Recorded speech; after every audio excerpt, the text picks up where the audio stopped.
Hello everybody and welcome to the Creative Corner with Ocean Reeve, and joining me today is Julian St. Aubyn Green, and he is the author of Suffrage. Now today we're going to find out about how he brought this book to life, and we're going to get inside his brain, inside his soul a little bit, and find out about his creative process. But first and foremost, Julian, how about you tell us, what is this book all about? Well, look, the story actually came to me out of 9/11. So I was in the finance industry, and being in the finance industry, you got a fairly unique view of the events around sort of 9/11. And it was on the 10-year anniversary of 9/11 that this idea for a book kind of snuck into my head. It was actually an idea for a game that sort of turned into a book, because it was all about, you know, what did America, what did the world do to itself to feel safe?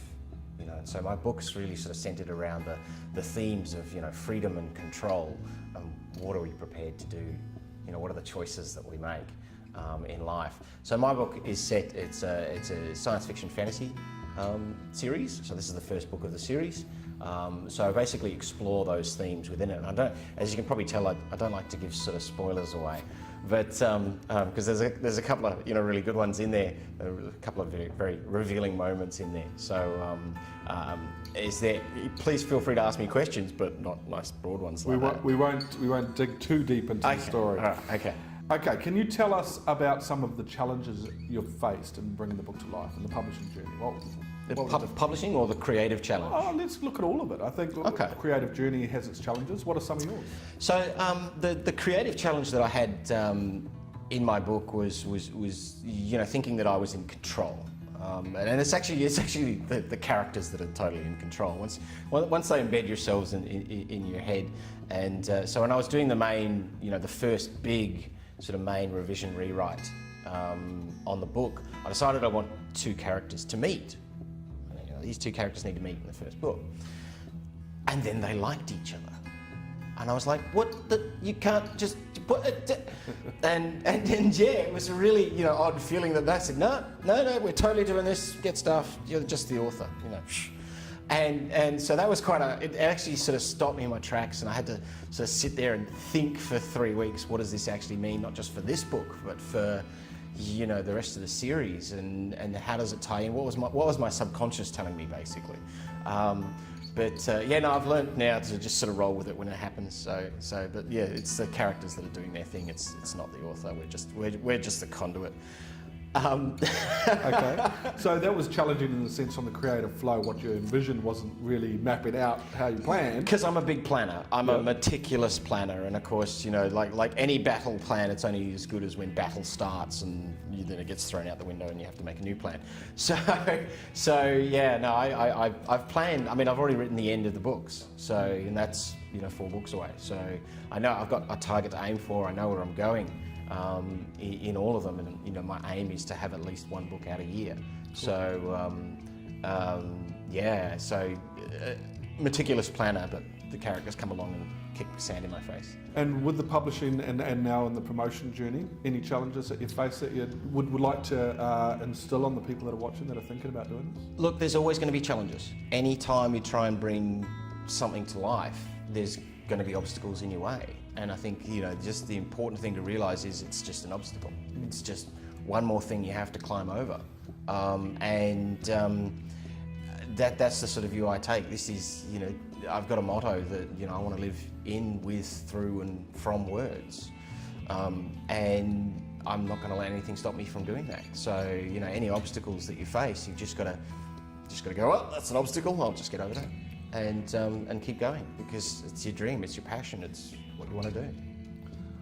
Never wiser words spoken about the creative process, mate. I think that's excellent. Let's go look on the other side of it. What's been the best part of this whole journey for you? What's publishing, marketing, and creativity? What's been the best? Look, the feeling of actually having your book is there's just nothing quite like it. You know, I thought I had the best feeling when I wrote the end on like my 3rd or 4th draft or whatever it was. And thought, brilliant, that's done. And then, you know, marketing starts, and marketing is not a natural activity for an author. It really isn't. It's a completely different skill set. It's a different part of the brain kind of thing. And but I think, you know, the reaction of people who like the book is part of the reason why you do it. It's not no longer in my head. It's out there. It's free in the world. People are reading it, and some of the feedback that you get. And I'll share a couple of really good ones because please do. This is the sort of thing that gets you out of bed and gets you writing the next one. I gave a copy of the book to my in-laws, and my sister-in-law rang me up, called me a bastard. Can I say that on TV? Well, you have now. Sorry. rang me up and said, I couldn't put it down. I couldn't sleep last night. You just destroyed my night's sleep because I couldn't put the book down. And you just go, yep, I like that one. I like that one. And there's things like seeing on Facebook where we had the cyclones and the storms, and someone posted up on Facebook using their phone that they were reading my book by torchlight. Oh, I love that. And I saw her on the weekend. She's in my writing group, and she was like, "Oh, I want the second one now." It just reminds me of a quick story I want to share. I resonate with that immensely. When I published, it was definitely a moment. I couldn't believe it myself. I've been in this industry for a while. To hold my own book, it was pretty magic. I do remember you were at my house actually, and when you first pulled them out, you were holding them. There was a slight tremor. It was shaking with excitement. Yeah, absolutely. Which is pretty awesome. And on the note of the imagery you see of other people reading your book, I've seen a lot of great things. The best one I've seen, just to share with you, was when somebody sent me a photo of them reading my book in candlelight with a glass of wine in the bath. That one got me. And yeah, so you see all sorts when you're heading down this road. Julian, the next question I've got for you is, what does literary success mean to you? Look, I'll go back to my motto that I want to live in, with, through, and from words. And basically, so long as I'm making enough money from the book to do that. So long as I'm, people are out there as creative, as passionate about my creation as I am, then great. Okay, let's go to superpowers. I'm all about the superpowers. All right, one superpower, any of your choosing, what would it be? What's your superpower of choice? No, see, this is a question I answered a long time ago, because you go through the superpowers, and there's flaws to a lot of them. So if I was telepathic, I'd hear what's going on in people's heads, and you didn't want to do that. No. Destroy. I don't want to do that. Thank you very much. So not telepathy, not flight. If it was independent of any other superpower, because you land and you drive your hips into your spleen. So the one power that is the most useful, time stop. Ah, right, like the what is it? You just Adam Sandler. That's right. That's exactly. You click. You go do your stuff. Come back. Click. That's the one. Great. I could find plenty of uses for that actually. I mean, someone's going to shoot you. You click. You just walk away. It doesn't matter. You're all good. Yeah. The wife wants you to take out the garbage. Click. There you go. Well, let's go back to the book again. Go back to your journey into publishing, and you started this a long time ago. We're now in published form. You've got a big event coming up. Along that way, is there a couple of people you want to thank and sort of say, look, if it wasn't for those people, I probably wouldn't have gone down that direction, or I learned a lot from that person? There's actually a dedication in the book. Do you mind if I read? Yeah, go for it. Absolutely. So it's as you say, it's been a long time. It's been a long time for this book. The original idea started in 2011, and it's been a bit of a journey. Here's the dedication. Thanks to all the crazy ones. A book doesn't happen without a lot of crazy people. I'm crazy. You're reading vivid hallucinations pummeled into me by a thick-knuckled muse.